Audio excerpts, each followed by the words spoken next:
आइए आज गोता लगाते हैं उन स्रोतों में जो हमें मिले हैं, खास तौर पे आत्मा की 8 शक्तियां वाले।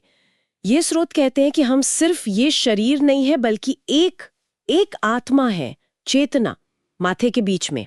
हाँ, बिल्कुल। और ये जो 8 शक्तियां हैं वो यहीं से आती हैं, ऐसा स्रोत बताते हैं। मतलब ये कोई बाहर से पाने वाली चीज नहीं है, ये तो हमारे अंदर ही हैं, बस इन्हें जगाना है। सही बात। सच्ची मास्टरी खुद पर है, बाहरी चीजों पर नहीं। यही है ना मूल विचार। बिल्कुल, स्वयं पर महारत। तो चलिए इन 8 शक्तियों को थोड़ा और खोलते हैं। स्रोत इन्हें आंतरिक निपुणता का मार्ग कहते हैं। पहली कुछ शक्तियां शायद अंदर की स्थिरता पर ज्यादा ध्यान देती हैं। हाँ, पहली है अंतर्मुखता की शक्ति।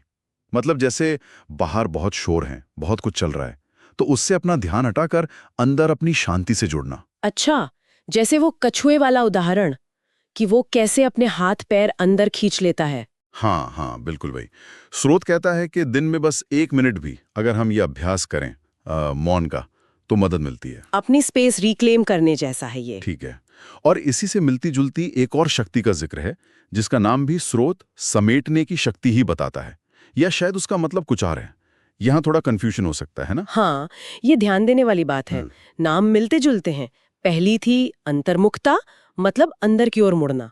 दूसरी शक्ति, जिसे स्रोत असल में संकोच शक्ति कहता है, उसका मतलब है फालतू बातों को, नेगेटिविटी को जल्दी से पैकअप कर देना, मतलब मन से निकाल देना। अच्छा, जैसे किसी ने कुछ कह दिया तो उसे पकड़कर बैठे नहीं रहना। बिल्कुल। बस सोचा, ठीक है, ये हो गया, अब आगे बढ़ते हैं। स्रोत इसे एक तरह की मेंटल हाइजीन कहता है, गैर जरूरी बोझ हटाना ताकि मन हल्का रहे। ये तो बहुत काम की चीज है। एक है अंदर जाना, दूसरा है फालतू चीजों को बाहर फेंकना। अच्छा, हाँ। इसके बाद है सहन शक्ति। ये सिर्फ चुपचाप सहना तो नहीं है, है ना? नहीं नहीं, बिल्कुल नहीं। सहन शक्ति का मतलब है स्थिरता से चीजों को फेस करना, नेगेटिविटी को, मुश्किलों को, बिना रिएक्ट किए, बिना अपना बैलेंस खोए। जैसे वो पेड़ वाला उदाहरण, पत्थर मारो फिर भी फल देता है। हाँ, वही। ये इमोशनल रेजिलियंस बनाने की बात है। और स्रोत कहता है कि ये मौन और मेडिटेशन से बढ़ती है, ताकि बाहर कुछ भी हो हम अंदर से शांत रह सकें। और सहन शक्ति से ही जुड़ी हुई सी लगती है समाने की शक्ति।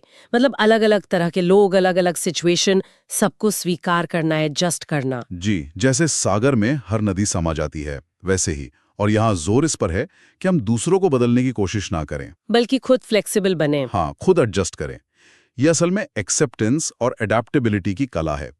ये दोनों शक्तियां, सहन करना और समाना, हमें बाहरी दुनिया से डील करने में मदद करती हैं। फिर आती हैं वो शक्तियां जो शायद फैसले लेने, मतलब क्लैरिटी से जुड़ी हैं, जैसे परखने की शक्ति और निर्णय शक्ति। बिल्कुल।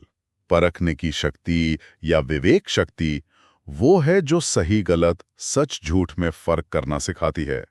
और निर्णय शक्ति है उस परख के आधार पर क्लियर, फर्म डिसीजन लेना, बिना इमोशंस या प्रेशर में आए। अच्छा। तो ये नहीं कि सोचते ही रह गए। हाँ। ओवर थिंकिंग से बचना। स्रोत एक सुझाव भी देता है कि निर्णय लेने से पहले रुककर पूछें, क्या ये शुद्ध है? क्या इससे सबका भला होगा? ये तो बहुत प्रैक्टिकल टिप है। अच्छा, अब आखिर की कुछ शक्तियां बची, सामना करने की शक्ति और सहयोग शक्ति। जी, सामना करने की शक्ति है हिम्मत से चुनौतियों का सामना करना, जो भी जीवन में आए, या जिसे स्रोत कर्मों का हिसाब कहता है, उसे बिना डरे फेस करना। और सहयोग शक्ति है दूसरों की मदद करना, निस्वार्थ भाव से, दुनिया में कुछ अच्छा कंट्रीब्यूट करना। जैसे वो मोमबत्ती वाला उदाहरण। एक जलती भी मोमबत्ती कितनों को रोशनी दे सकती है। हाँ, बिना खुद कम हुए अपना प्रकाश, अपनी अच्छाई बांटना। तो स्रोत कहता है कि ये सब शक्तियां हैं तो हमारे अंदर ही, जैसे कोई खजाना, लेकिन जैसे मसल्स होती हैं, इस्तेमाल करने से ही मजबूत होती हैं। बिल्कुल सही, इस्तेमाल करना पड़ता है रोजमर्रा की जिंदगी में। तो प्रैक्टिस के लिए क्या सुझाव है, रोज कैसे करें? स्रोत एक सिंपल रूटीन बताता है। सुबह कुछ मिनट ध्यान करें, इन शक्तियों को याद करें, महसूस करें। फिर दिन में जब कोई चैलेंजिंग सिचुएशन आए तो होशपूर्वक किसी एक शक्ति को यूज करने की कोशिश करें। अच्छा, कॉन्शियसली अप्लाई करना। हाँ, और रात को सोने से पहले बस 1 मिनट सोचें कि आज मैंने इन शक्तियों को कैसे यूज किया या कहाँ कर सकती थी। छोटा सा रिफ्लेक्शन। तो निचोड़ यही है कि पावर बाहर नहीं, अंदर है।